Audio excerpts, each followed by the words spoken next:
ಪ್ರೀತಿ ಹೆಸರಲ್ಲಿ ಪೊಲೀಸ್ ಅಪ್ಪನ ಕಾಮದಾಟ, ಯುವತಿಗೆ ಪೀಕಲಾಟ. ಲವ್ ಮಾಡುವಾಗ ಚಿನ್ನ ರನ್ನ ಅಂತ ಹೇಳ್ತಾ ಇದ್ರು, ಮದುವೆ ಅಂತಿದ್ದಂತೆ ಇಟ್ಟೇ ಬಿಟ್ಟ ಗುನ್ನ.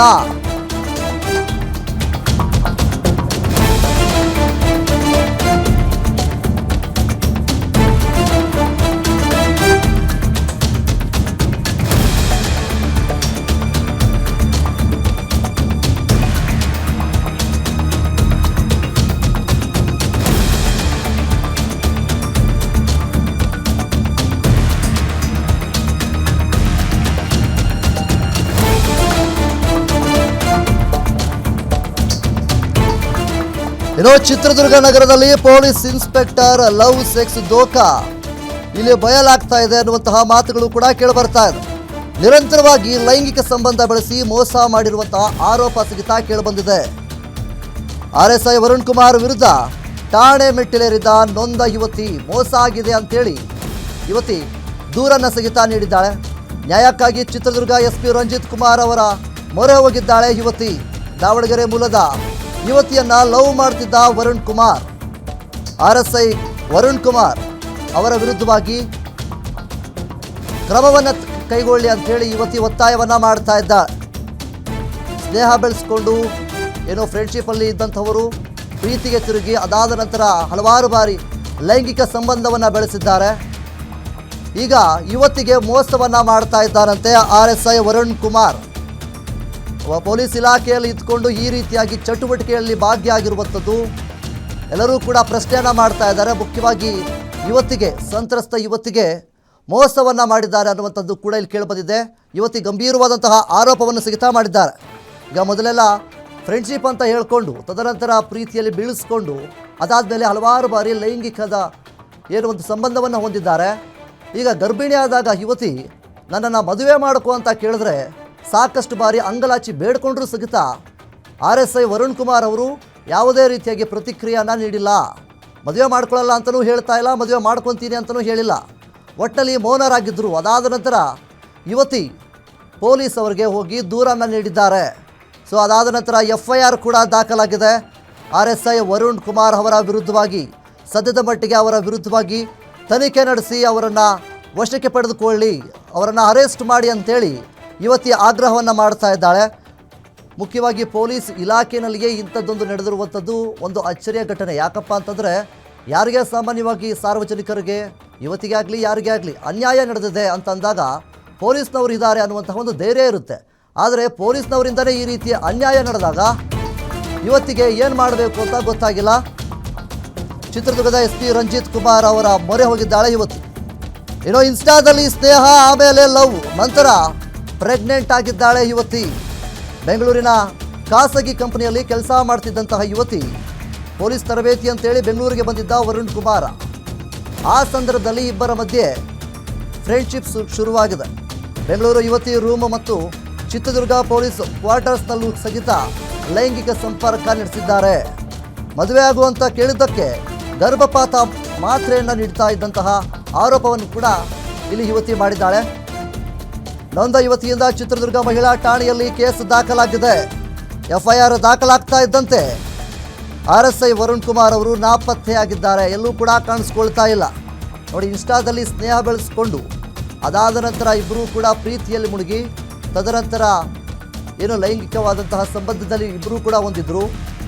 ಏನು ಗರ್ಭಿಣಿ ಆದಂತಹ ಯುವತಿ ನನ್ನನ್ನು ಮದುವೆ ಮಾಡ್ಕೋ ಅಂತ ಕೇಳಿದ್ರೆ RSI ವರುಣ್ ಕುಮಾರ್ ಅವರು ಗರ್ಭಪಾತದ ಟ್ಯಾಬ್ಲೆಟನ್ನು ನೀಡಿ ಇದನ್ನು ತಗೋ, ಎಲ್ಲ ಸರಿ ಹೋಗುತ್ತೆ ಅನ್ನುವಂತಹ ನಿಟ್ಟಲ್ಲಿ ಹೇಳಿದ್ರು ಅನ್ನುವಂತಹ ನಿಟ್ಟಲ್ಲಿ ಯುವತಿ ಆರೋಪವನ್ನು ಮಾಡ್ತಾ ಇದ್ದ. ಸ್ವಲ್ಪ ಪುಣ್ಯ ಬರುತ್ತೆ ನನಗೆ ಹೇಳಿ ಸಾಕಾಯ್ತು. ನಮ್ಮ ಮನೆ ಪರಿಸ್ಥಿತಿ ಹೆಂಗಾಯ್ತು ಗೊತ್ತಾ? ನಮ್ಮಲ್ಲಿ ಮೂಲೆ ಕುಂತಾರಲ್ಲಿ ಹುಷಾರಿಲ್ಲ ಅಂತ ನೋಡಲ್ಲ ಹೋಗಿ ನಾವು ಅಪ್ಪ ತಲೆಗಡೆ ಗೊತ್ತಲ್ಲ ಹೆಂಗಿದೆ ಅಂತ ಪರಿಸ್ಥಿತಿ. ಈ ಪರಿಸ್ಥಿತಿ ನೀನು ಈ ಥರ ಮಾಡಿದ್ರೆ ಹೆಂಗೆ ಹೇಳು? ಹೇಳ್ತಾ ತಾನೆ ನನಗೆ ನನಗೆ ಇದಕ್ಕೆ ಯೋಚನೆ ಮಾಡಿ ಟೈಮ್ ಕೊಡು ಸ್ವಲ್ಪ ಅಂತ ಹೇಳ್ತೀನಿ. ಏನು ಮಾಡಬೇಕು ಏನು ಬಿಡಬೇಕು ಅಂತ ಯೋಚನೆ ಮಾಡಿ ಸ್ವಲ್ಪ ಟೈಮ್ ಕೊಡು. ನನಗೆಲ್ಲ ಸಾಲ್ವ್ ಮಾಡಬೇಕು ಅದೇ ಇಲ್ಲ ಆಗೈತಲ್ಲ. ಏನು ಮಾಡ್ಬೇಕು ಅಂತ ಒಂದು ಯೋಚನೆ ಮಾಡೋದು ಬಿಡ್ವಾ? ನಾನು ಲವ್ ಮಾಡಬೇಕಾದ್ರೆ ಹಿಂದೆ ಮುಂದೆ ಯೋಚನೆ ಮಾಡಲಿಲ್ಲ. ಈಗ ನಾನು ಮದುವೆ ಗೊತ್ತಾಯ್ತಾ? ವಸ್ತು ನನಗೆ ಗೊತ್ತೈತಿ. ಈಗ ದುಡ್ಡು ಈಗ ಬಿಟ್ಟು ಈಗ ಮುಂದೆ ಏನು ಯೋಚನೆ ಮಾಡಕ್ಕೆ ಒಂದು 2-3 ದಿನ ಟೈಮ್ ಕೊಡು ನನಗೆ ದಯವಿಟ್ಟು. ಅಲ್ಲ ಲವ್ ಮಾಡುವಾಗ ಇಲ್ಲಿರೋ ಯೋಚನೆ ಹುಡುಗರಿಗೆ ಮದ್ವೆ ಆಗುವಾಗ ಯಾಕೆ ಬರುತ್ತೆ ನಿಮ್ಗಳಿಗೆಲ್ಲ? ಸ್ವಲ್ಪ ಪುಣ್ಯ ಬರುತ್ತೆ ನಿನಗೆ. ಹೇಳಿ ಸಾಕಾಯ್ತು. ನಮ್ಮ ಮನೆ ಪರಿಸ್ಥಿತಿ ಹೆಂಗಾಯ್ತು ಗೊತ್ತಾ? ನಾವು ಅಮ್ಮ ಮೂಲೆ ಕುಂತಾರಲ್ಲಿ ಹುಷಾರಿಲ್ಲ ಅಂತ ನೋಡಲ್ಲ ಹೋಗಿ ನಾವು ಅಪ್ಪ ತಲೆಗಡೆ ಗೊತ್ತಲ್ಲ ಹೆಂಗಿದೆ ಅಂತ ಪರಿಸ್ಥಿತಿ. ಈ ಪರಿಸ್ಥಿತಿ ನೀನು ಈ ಥರ ಮಾಡಿದ್ರೆ ಹೆಂಗೆ ಹೇಳು? ಹೇಳ್ತಾ ತಾನೆ ನಿನಗೆ. ಅವ್ನು ನಿನಗೆ ಏನ್ ಟೈಮ್ ಕೊಡ್ಬೇಕು ನಾನು?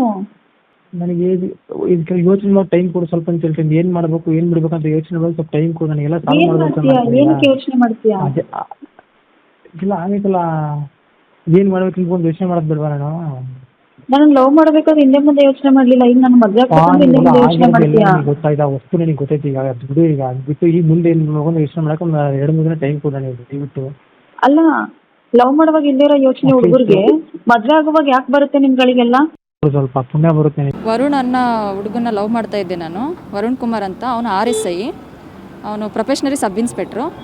ಅವ್ನು ಬಂದುಬಿಟ್ಟು ಚಿತ್ರದುರ್ಗದಲ್ಲೇ ಇರೋದು. ಅವನಿಲ್ಲಿ ಚಿತ್ರದುರ್ಗ DR ಹೆಡ್ ಕ್ವಾರ್ಟ್ರಲ್ಲೇ ಇರೋದು. ಅವನ ಊರು ಬಂದು ದಾವಣಗೆರೆ. ನಾನು ಕೂಡ ದಾವಣಗೆರೆಯಲ್ಲೇ, ಬಟ್ ನಾನು ವರ್ಕ್ ಮಾಡ್ತಾ ಇದ್ದಿದ್ದು ಬಂದು ಬೆಂಗಳೂರಲ್ಲಿ ಖಾಸಗಿ ಕಂಪ್ನಿಲಿ ನಾನು ವರ್ಕ್ ಮಾಡ್ತಾ ಇದ್ದಿದ್ದು. ಅವನು ಟ್ರೈನಿಂಗಿಗೆ ಬಂದಾಗ ಇಬ್ಬರಿಗೂ ಪರಿಚಯ ಆಗಿ ಇನ್ಸ್ಟಾಗ್ರಾಮಲ್ಲಿ ಇಬ್ಬರು ಮಾತಾಡಿಕೊಂಡು ಹಾಗೆ ಇಬ್ಬರದು ಸಲಿಗೆ ಎಲ್ಲ ಸ್ನೇಹ ಆಗಿ ಮತ್ತು ಅದು ಪ್ರೀತಿ ಕನ್ವರ್ಟ್ ಆಗಿ ಇಬ್ಬರು ಮುಂದುವರೆದ್ವಿ ಸರ್. ಮುಂದುವರೆದ ನಂತರ ಅವನು ಲವ್ ಮಾಡ್ತಾ ಇದ್ದ. ಲವ್ ಮಾಡುವಾಗ ಒಂದು ಸ್ವಲ್ಪ ದಿನ ಗ್ಯಾಪ್ ಆಗಿ ಆಮೇಲೆ ವರದಕ್ಷಿಣೆ ವಿಚಾರವಾಗಿ ಸ್ವಲ್ಪ ಮಾತುಕತೆ ಆಯಿತು. ನಂಬಿಸಿ ಆಮೇಲೆ ನನ್ನ ರೂಮಿಗೆ ಕೂಡ ಬಂದಿದ್ದ. ನನ್ನ ರೂಮಿಗೆ ಕೂಡ ಬಂದು ಇಲ್ಲ ಮದುವೆ ಆಗ್ತೀನಿ ನೀನೇನು ಹೆದರಬೇಡ ಅಂತೇಳ್ಬಿಟ್ಟು ನಂಬಿಸಿ ಇಬ್ಬರು ನಡುವೆ ದೈಹಿಕವಾಗಿ ಇಬ್ಬರು ನಡುವೆ ಎಲ್ಲ ನಡೆದೋಗಿತ್ತು ಸರ್. ಅದಾದಮೇಲೆ ಕ್ವಾರ್ಟರ್ಸಿಗೆ ನಾನು ಊರಿಗೆ ಹೋಗ್ತೀನಿ ಅಂತ ಅಂದರೆ ಅವ್ನು ಇಲ್ಲೇ ಇಳಿಸ್ಕೊಳ್ಳೋಣ. ಯಾಕೆಂದರೆ ಇರೋ ಒಂದಿನ ರಜದಲ್ಲಿ ನನಗೆ ಹೋಗಿ ಬರೋಕ್ಕಾಗ್ತಿರ್ಲಿಲ್ಲ. ಹಾಗಾಗಿ ಇಲ್ಲೇ ಕ್ವಾರ್ಟರ್ಸಿಗೆ ಕರ್ಸ್ಕೊಂಡು ಹೋಗೋನು. ಅವನು ಬಸವೇಶ್ವರ ನಗರದಲ್ಲಿ ಕ್ವಾರ್ಟರ್ಸ್ ಇದೆ, ಪೊಲೀಸ್ ಕ್ವಾರ್ಟರ್ಸು. ಅಲ್ಲಿಗೆ ನನಗೆ ಕರ್ಸೋನು. ಅಲ್ಲಿಗೆ ಮದುವೆ ಆಗ್ತೀವಲ್ಲ ಯಾಕೆ ಹೆದರಬೇಕು ಅಂತೇಳಿ ಎಲ್ಲರ ನಡುವೆನೂ ರಾಜಾರೋಷವಾಗಿ ನನಗೆ ಕ್ವಾರ್ಟರ್ಸಿಗೆ ಕರ್ಕೊಂಡು ಹೋಗೋನು ಸರ್. ನೈಟ್ ಕರ್ಕೊಂಡು ಹೋಗೋನು. ತಿರುಗ್ದ ಮಾರನೇ ದಿನ ನೈಟ್ ನನಗೆ ಬಸ್ ಹತ್ಸೋನು ಅವನೇ. ಆಮೇಲೆ ಬೇಡ ವರುಣ್, ಮದುವೆ ಆಗೋಕ್ಕಿಂತ ಮುಂಚೆ ಎಲ್ಲ ಏನು ಅಂತಂದರೆ ನಿನಗೆ ನಂಬಿಕೆ ಇಲ್ವಾ, ನಾನು ಕ್ವಾರ್ಟರ್ಸಿಗೆ ರಾಜಾರೋಷವಾಗಿ ಕರ್ಕೊಂಡು ಬಂದಿದ್ದೀನಿ ಅಂದಮೇಲೆ ನಾನು ಇನ್ನೊಂದು ಮದುವೆ ಆಗ್ತೀನಿ ಅಂತೇಳ್ಬಿಟ್ಟು ಅಲ್ಲೂ ಕೂಡ ಇಬ್ಬರು ದೈಹಿಕವಾಗಿ ಇಬ್ಬರು ಕೂಡ ಸೇರಿದ್ದೀವಿ. ಎಲ್ಲ ಆದಮೇಲೂ ಕೂಡ ಆಮೇಲೆ ಬರ್ತಾ ಅವ್ರ ಮನೆಯಲ್ಲಿ ವರದಕ್ಷಿಣೆ ಕೊಟ್ಟು ಮದುವೆ ಮಾಡ್ತಾರೆ ಕೇಳು ಅಂತ ಹೇಳೋದು. ಆಮೇಲೆ ಇವನು ವರದಕ್ಷಿಣೆ ವಿಚಾರವಾಗಿ ನೀನು ಇಷ್ಟಪಟ್ಟಿಲ್ಲ ನನ್ನನ್ನು, ಈಗ ವರದಕ್ಷಿಣೆ ಮ್ಯಾಟ್ರ್ ತೊಗೊಂಡು ಬರ್ತಾ ಇದೆಯಾ ಯಾಕೆ ವರುಣ್ ಅಂತ ಕೇಳಿದ್ದಕ್ಕೆ ಇಲ್ಲ ಮನೇಲಿ ಈ ಥರ ನಾನು ಮನೆ ಬೇರೆ ಕಟ್ತಾ ಇದ್ದೀನಿ ಅಂತ ಹೇಳ್ಬಿಟ್ಟು ನನಗೆ ಸುಮಾರು ರೀಸನ್ಗಳನ್ನ ಹೇಳ್ದೆ ಬಿಡಲಿಕ್ಕೆ. ಅದು ಯಾವುದಕ್ಕೂ ನಾನು ಒಪ್ಪದೇ ಇದ್ದ ಪರಿಸ್ಥಿತಿಲಿ ಇಲ್ಲ ನಾನು ಮದುವೆ ಆಗೋಕ್ಕಾಗಲ್ಲ. ಆಮೇಲೆ ಅವನಿಗೆ ಮನೆಯಲ್ಲಿ ದುಡ್ಡಿರೋ ಹುಡುಗಿಯರನ್ನ ನೋಡ್ತಾಯಿದ್ರು. ಇವ್ನು ಜಾಬಲ್ಲಿ ಇದ್ದಾನೆ ಅಂತೇಳ್ಬಿಟ್ಟು ಏನೋ ಸೈಟು ಮತ್ತು 40 ಲಕ್ಷ ವರದಕ್ಷಿಣೆ ಕೊಟ್ಬಿಟ್ಟು ಮದುವೆ ಮಾಡ್ತೀವಿ, ಅದು ಸೆಟ್ಲಾಗಿಬಿಡುತ್ತೆ ನಿಂದು, ವೆಲ್ ಸೆಟಲ್ ಲೈಫು ಅಂತ ಹೇಳಿ ಅವ್ರ ಮನೇಲಿ ನನಗೆ ಬೇಡ ಅಂತೇಳಿ ಇದು ಮಾಡ್ತಾಯಿದ್ರು ಸರ್. ಇವನು ಕೂಡ ಹಾಗೆ ಅವಾಯ್ಡ್ ಮಾಡ್ತಿದ್ದ ನನ್ನನ್ನು. ಮದುವೆ ಮಾಡ್ಕೊಳ್ತೀನಿ ಅಂತ ನಂಬಿಸಿ ನನ್ನ ಜೊತೆಲಿ ಎಲ್ಲ ರೀತಿಯಾಗಿ ದೈಹಿಕವಾಗಿ ಸಂಪರ್ಕ ಮಾಡಿ ಇವಾಗ ನೀನು ನನ್ನನ್ನು ಬೇಡ ಅಂತ ಹೇಳ್ತೀಯಲ್ಲ ವರುಣ್, ಇದು ಸರಿನಾ? ಈಗ ನಾನು ನಿನ್ನ ಲವ್ ಮಾಡಿದರೆ ಬಿಡು, ಹಾಗೆ ಬಿಟ್ಬಿಡ್ಬೋದಾಗಿತ್ತು. ಈಗ ಎಲ್ಲ ರೀತಿ ಮೂವ್ ಆಗಿಬಿಟ್ಟು ಇವಾಗ ಬೇಡ ಅಂತ ಹೇಳಿದ್ರೆ ಅದು ನಾನು ಒಪ್ಲಿಕ್ಕೆ ರೆಡಿ ಇಲ್ಲ. ಈಗ ನನಗೆ ನೀನು ಮದುವೆ ಮಾಡ್ಕೊ, ಇಲ್ಲಾಂದರೆ ನಾನು SP ಆಫೀಸಿಗೆ ಹೋಗ್ತೀನಿ ಅಂತ ಹೇಳಿದ್ದಕ್ಕೆ ಹೋಗಬೇಡ, ನನ್ನ ಮಾನ ಮರ್ಯಾದೆ ಪ್ರಶ್ನೆ, SP ಆಫೀಸಿಗೆಲ್ಲ ಹೋದರೆ ನನ್ನ ಮರ್ಯಾದೆ ಇದಾಗುತ್ತೆ, ನನಗೆ ಟೈಮ್ ಕೊಡು ಅಂತ ಕೇಳಿದೆ ಸರ್. ಅಲ್ಲಿಗೂ ನಾನು ಅಲ್ಲಿ 1 ತಿಂಗಳು ಟೈಮ್ ಕೊಟ್ಟಿದ್ದೀನಿ. 1 ತಿಂಗಳು ಟೈಮ್ ಕೊಟ್ಟಿರೋದಲ್ದೇ ಮತ್ತೆ ಆಮೇಲೆ ಬೇಡ ಅಂತ ಹೇಳಿ ನಾನು ಸೂಸೈಡ್ ಕೂಡ ಮಾಡ್ಕೊಳ್ಳಿಕ್ಕೆ ಟ್ರೈ ಮಾಡಿದೆ. ಸೂಸೈಡ್ ಮಾಡ್ಕೊಳ್ಳಿಕ್ಕೆ ನನ್ನನ್ನು ಸಾಯೋಕ್ಕೂ ಬಿಟ್ಟಿಲ್ಲ ಸರ್. ಅಲ್ಲಿ ಹಾಸ್ಪಿಟಲ್ಗೆ ಅಂದರೆ ನಾನು ಕೆಲಸ ಮಾಡೋ ಜಾಗದಲ್ಲಿ ನನ್ನ ಕೊಲಿಗಿಗೆ ಕಾಲ್ ಮಾಡಿಬಿಟ್ಟು ಹಾಸ್ಪಿಟಲಿಗೆ ಸೇರಿಸಿ ಅವಳನ್ನ ಅಂತ ಹೇಳಿದಾಗ ನನ್ನನ್ನು ಅಲ್ಲಿರೋರು ಹಾಸ್ಪಿಟಲಿಗೆ ಸೇರಿಸಿದ್ರು. ದಾವಣಗೆರೆ ಇದರಲ್ಲಿ ಬೆಂಗಳೂರು